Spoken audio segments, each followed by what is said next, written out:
สบายดีทุกคนอู้บรรยากาศพี่น้องอะนั่งชิวๆคาเฟ่บ้านตา อยู่จังหวัดอยุธยา แบบอยู่นี่แบบสร้างออนไลน์พี่น้องเลยสร้างออนไลน์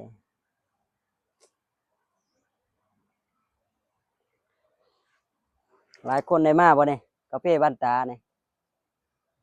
หลังจากที่บ่ต้นออกมาจากวัดแล้วก็มานั่งชมวิวเนาะทุ่งไร่ทุ่งนาถ้าอยู่บ้านเฮาเนาะถ้าเฮ็ดแบบนี้เนาะอาจสิว่าดึงดูดนักท่องเที่ยวอยู่เนาะที่จริงอยู่ไกลอยู่ได้นี่แต่ว่านักท่องเที่ยวก็มาเนาะเป็นสถานที่อีกสถานที่หนึ่งที่ว่าดึงดูดนักท่องเที่ยวเนาะมาพักผ่อนยามหยุดงานวันอาทิตย์หรือว่าหยุดปีใหม่เทศกาลจั่งซี้ผู้ใดบ่ได้กลับบ้านก็มาหานั่งเล่นนั่งชมวิวเนาะคลายเครียดจากงานที่เคยเฮ็ดมาแล้วเครียดกับงานแล้วก็มานั่งเล่นนั่งพักผ่อนอยู่ที่นี่เพิ่นก็บ่ได้ว่าเด้แต่ว่าอันกิน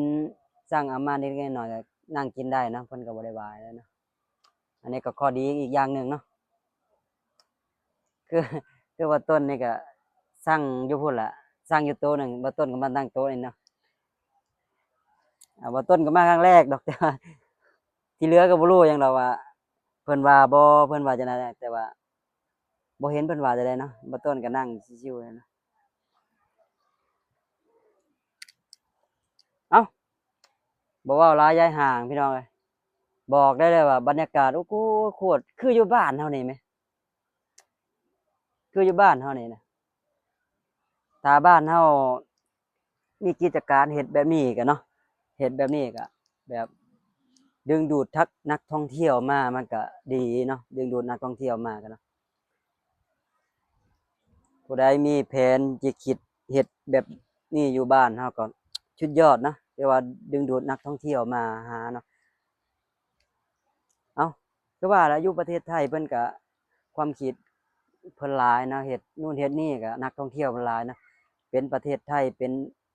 อีกประเทศหนึ่งนะที่ว่านักท่องเที่ยวมันอยากมาเนาะคน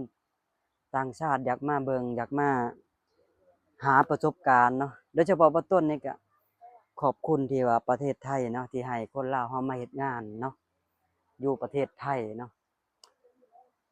ถ้าบ่มีประเทศไทยหลายคนก็คงสิคิดหลายอย่างเช่นอเมริกาแบนประเทศลาวเฮาบ่ให้เข้าตลอดเนาะนี่หนึ่งในนั้นก็แบนประเทศก็หนึ่งในนั้นก็มีประเทศลาวเฮาเนาะที่ว่าอเมริกาเพิ่นแบนประเทศเนาะที่ว่าบ่ให้คนลาวเข้าเนาะก็เพราะว่าหลายๆสิ่งหลายๆอย่างนั่นแหละเนาะก็บ่ก็บ่เป็นหยังเนาะที่ว่าก็บ่เป็นหยังเนาะที่ว่าเพิ่นแบนเฮาเพราะว่าบ่ต้นก็แต่ชาตินี้บ่ฮู้ว่าสิได้ไปอเมริกาบ่เนาะแต่เพิ่นสิแบนเฮาโดยที่ว่าอยู่ประเทศไทยเพิ่นสิแบนเฮาโดยที่ว่าอันนี้ก็บ่ต้นก็คิดยากอยู่เนาะแต่ว่าเพราะว่าต้นก็เพราะว่าหาเงินอยู่ประเทศไทยส่งกลับบ้านเฮ็ดเรือน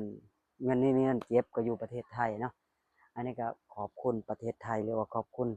พี่ๆคนไทยหลายๆเนาะที่ว่าให้คนลาวมาทำงานแล้วก็เอ็นดูคนลาวเนาะขอบคุณครับผมเอาคลิปนี้ก็ไว้ส่ำนี้แหละเด้อ